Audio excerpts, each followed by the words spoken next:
this video we are going to discuss about the design and simulation of 4 elements microstrip patch antenna array, which is operating at 2.45 gigahertz.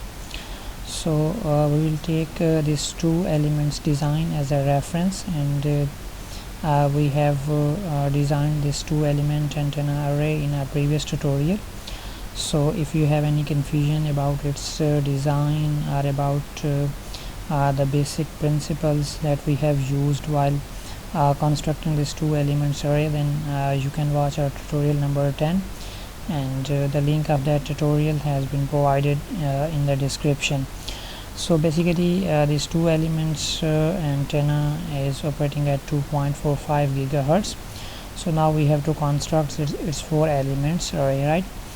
So as we have recently used quarter wave transformer method for the construction of its array, and as per this method the impedance of this feed line which is directly attached to the patches was considered as 100 ohms, and the impedance between these two feed lines was considered as a 70.71 because we have calculated that its equivalent impedance will be 70.71 by using formula, and then the impedance of this final feed line was considered as a 50 ohms. So now when we are going to design its 4 elements array, we will use the same quarter wave transformer principle, and as per this principle the impedance between these patches will be considered as a 70.71, and the impedance of the final feed line will be considered as 50 ohms, right? So let's begin. So first of all you have to just copy these 2 elements, and you can place these 2 elements either on right side or on your left side. So just select this patch and go to the modeling, and then you have to just click on translate, and you can translate its copy either on left side of the x-axis or on the right side. For example, if we are going to move these 2 patches on the right side or along the positive x-axis, so all the values of the distances will be considered as a positive. So as you know that while designing our initial patch, we have considered that this patch will be designed along the origin. So that was the origin, so its value along the x-axis will be considered as a 0 here, right? So this feed line was starting from 0, and that single patch was designed along the origin. So now we have to move toward the right side, right? So if this is basically the origin, so we have to just move it to the right side. So that is from moving from this point, so that will be the half of its width. So first of all, if we want to move it on the right side, so it will be considered as a W by 2, and the distance between these 2 patches was considered as a D1, right? So we will also define it as a D1, right? So that was the distance, and further you have to add the width, and that is the width of patch. So just add width of the patch in this design, right? So now we will move that 0 point to that point, right? So for example, if I just click on preview, and that distance has been already defined with any other variable, however its value was considered as a 14.58, right? So now you can observe that this patch has been moved from this origin to this origin. So there is a difference between these translation is considered as a W by 2. So if you replace this half of its width by its complete width, then it will be moved toward exact on the right side of this patch, right? But now you have to further add the distance D1 between these 2 patches as well, right? So just click on preview and just click on OK. So in that way you can just copy and then paste these two elements on the right side are on the left side. Okay, so now you have to define a feed line in between these two patches. So just go to the modeling and define brick. So you have already defined the 4 feed lines, so you can name it as a feed line 5, right? So as far as the values of x min and x max are concerned, as you know that this is the origin and this feed line is going to start from the origin, right? And starting from the origin, if we want to move toward the middle of this feed line, then obviously we have taken that distance as a half of the width and half of its distance. So if I write w by 2 here, it means that starting from 0 we will move toward the right side of this patch, and now further distance is d1 and we have to take half of its distance, right? So that's why it will be considered as a d1 by 2. So that will be the origin of this feed line. But now as you know that this feed line is at this point, and that will be the central point for this feed line. So there will be a little bit left side portion of this feed line, and as you know that this feed line is basically WF. So if I take half of its side on the negative x-axis, it means that we can easily cover its starting point, right?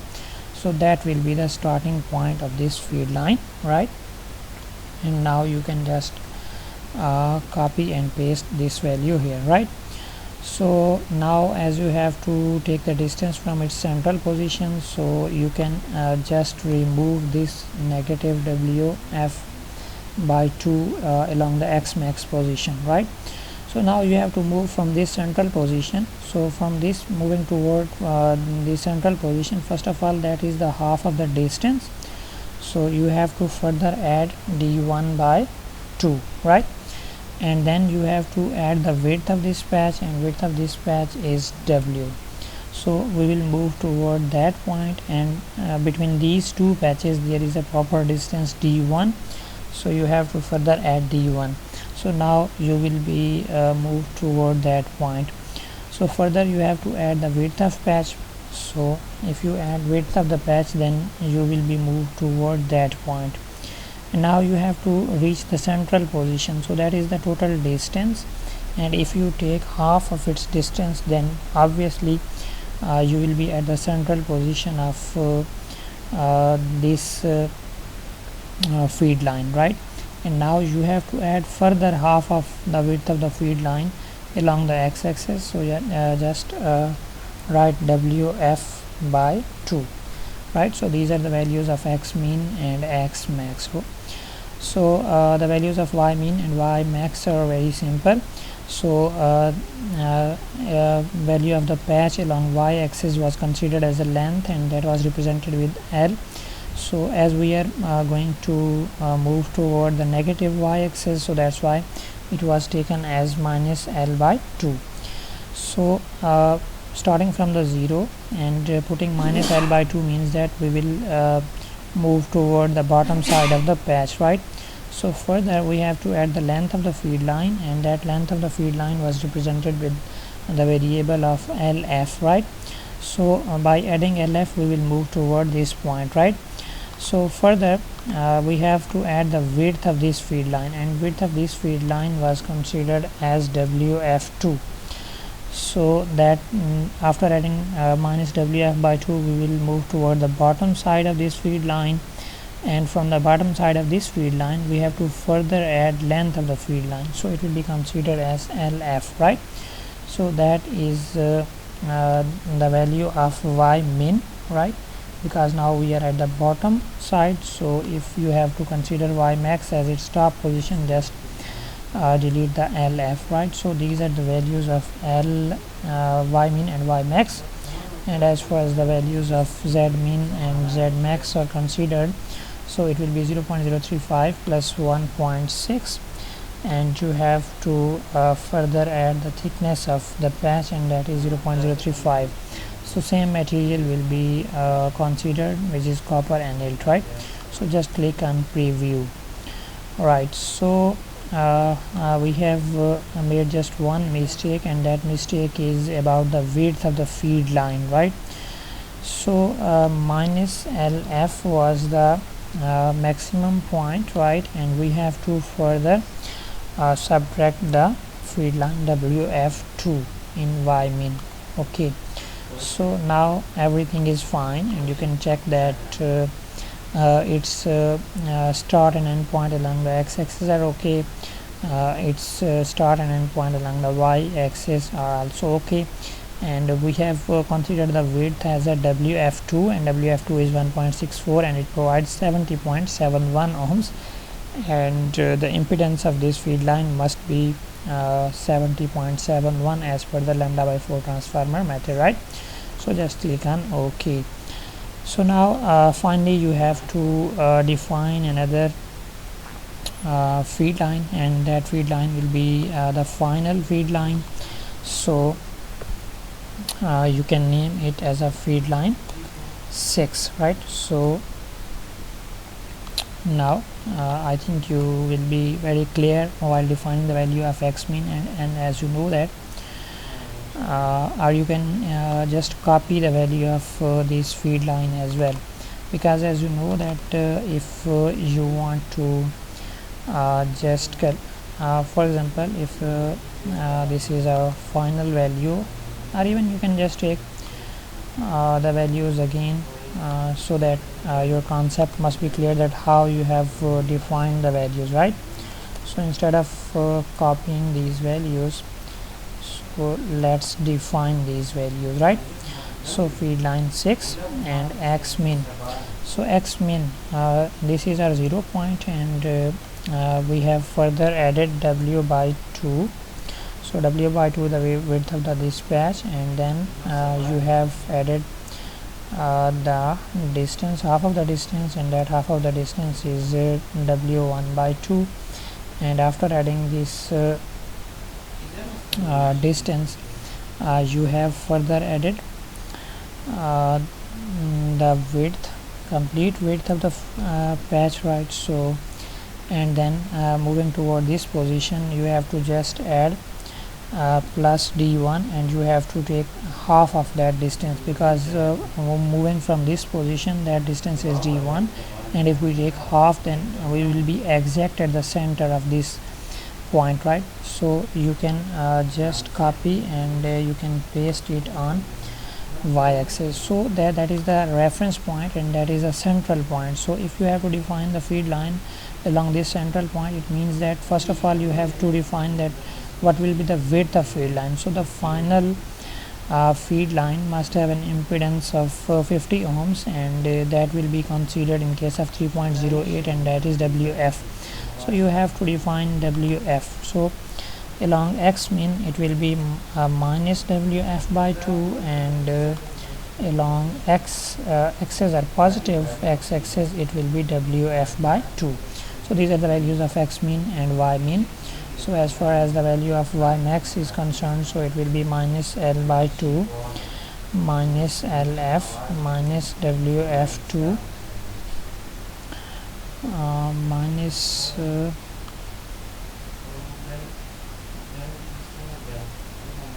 minus L by 2 minus LF, and then minus WF2, and then minus LF, and then minus WF2. So that will be the starting point, and just copy and paste that point and further add the length of the feed line in its y min point, right?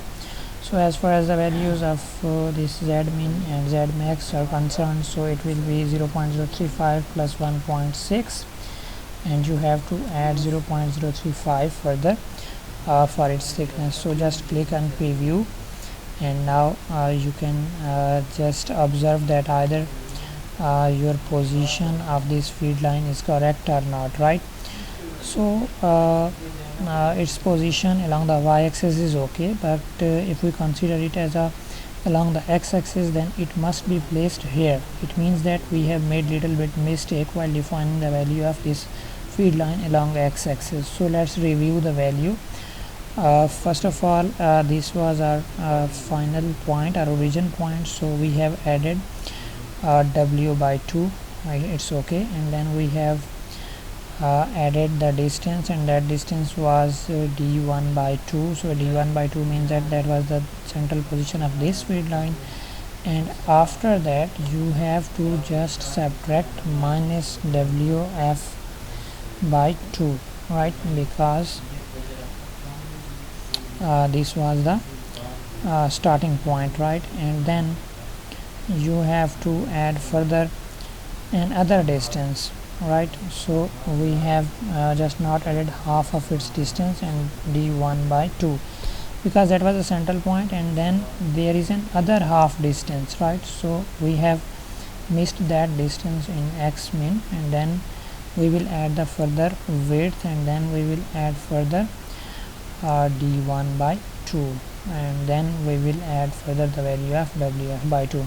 So just copy and then paste along this axis, and minus wf by 2 will be replaced with by plus wf by 2, right. So just click on preview. Now it's fine, right. So that is the value along the x min and x max. So just click on OK. So your design is ready, right. So just copy the y min value of this feed line, right, so that you can just paste it in the values of ground and substrate, because you have to move the value of the ground and substrate to that bottom side, right. So just click on ground, and you have to replace this value, okay. So in ground, similarly you have to change the value of substrate and just paste this value in y min, right. So it will be okay.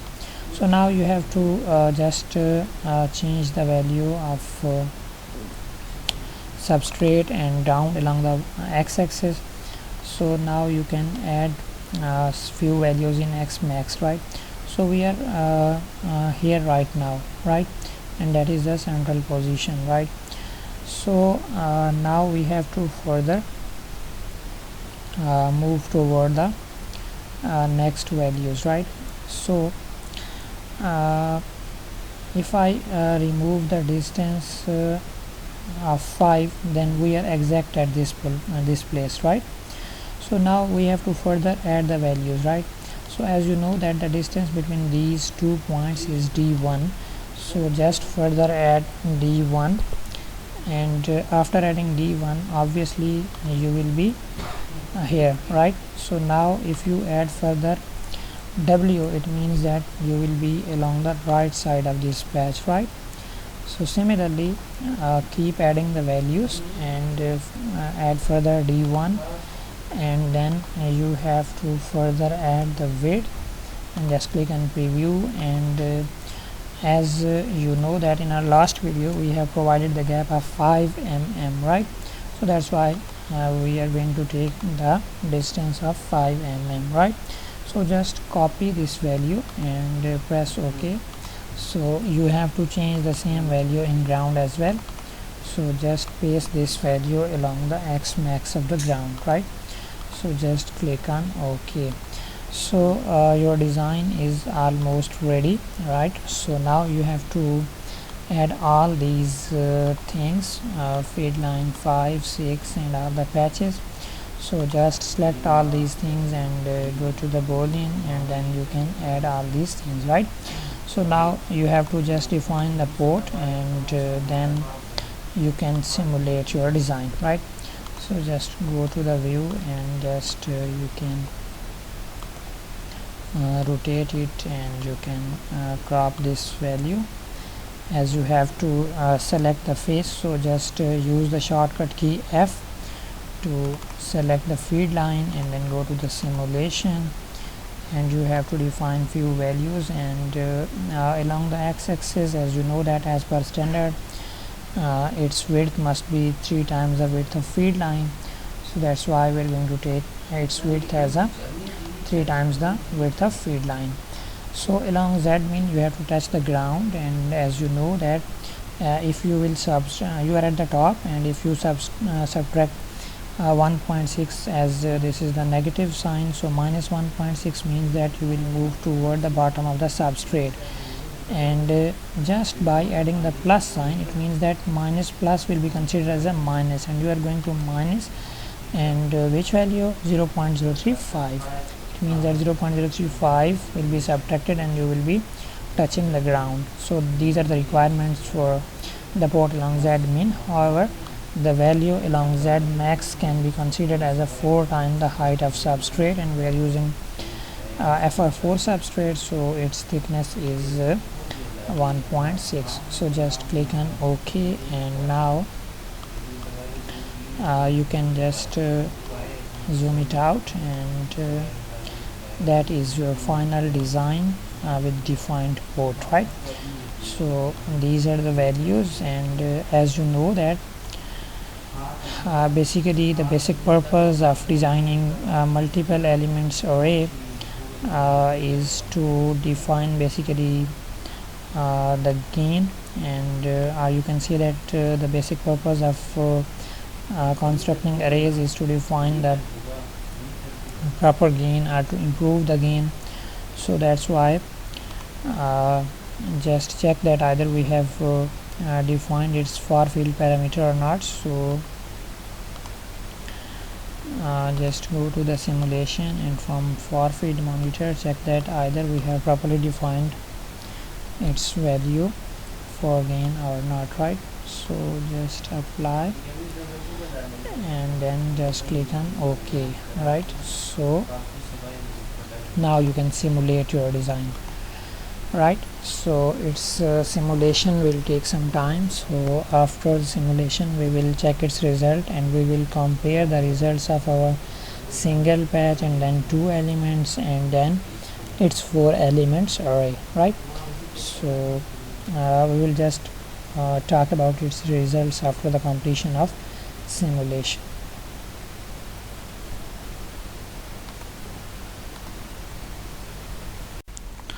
Okay, so simulations have been completed, and now you can check the results of this antenna array. So first of all, if I check the results of S parameter, then you can observe that it is going to operate at 2.45 gigahertz, and however its results needs an optimization, and you can optimize its S parameter results by changing its few parameters, right? So we'll discuss about the optimization in our upcoming videos. So as far as the gain of this 4 elements array is concerned, it's going to provide us the gain of 10.8 dBi. So its gain has been improved. So in its single patch it was going to provide us the gain of 2.9 or around about 3, and in 2 elements array it was providing us the gain of around about 6 to 7 dBi, and now it has improved to the 10.8 dBi. So that's why we prefer array antennas for the improvement of gain. So that's all about the design and simulation of 4 elements array antenna. So please subscribe our channel and press the bell icon for our latest videos as well.